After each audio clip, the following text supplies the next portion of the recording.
No, I'm not going to take away your roads, Kim. For one thing, we'd have to get more government financing for a warehouse in which to store your roads, and it would get really weird really quick. So some of these solutions just don't work. I liked the answers that we heard from Lars and Chase both. Look, leadership matters. The North Star matters. So we cannot back down from putting our principles out there and showing the direction in which we want to go. But your question is really important. How are you going to bring a lot of other Americans along?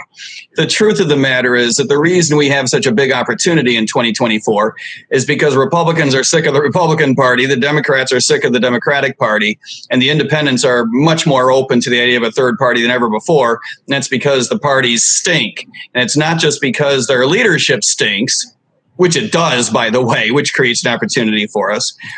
But it's all, and we shouldn't just gloss over that. I mean, just pointing out that their leadership is horrific and divisive and going in the wrong direction is worth pointing out.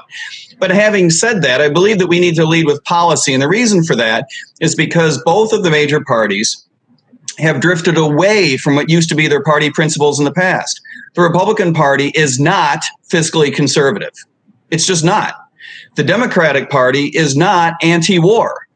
It hasn't been for a long, there's probably a lot of people listening that think, why would you even say that it's not? Of course it's not. Well, because, a long time ago, it wanted to position itself as such.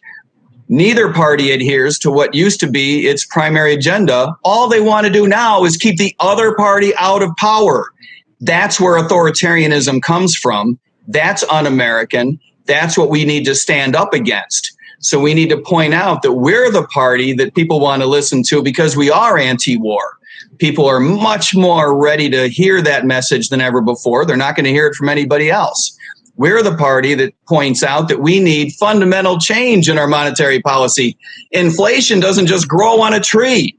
We need to make institutional level changes.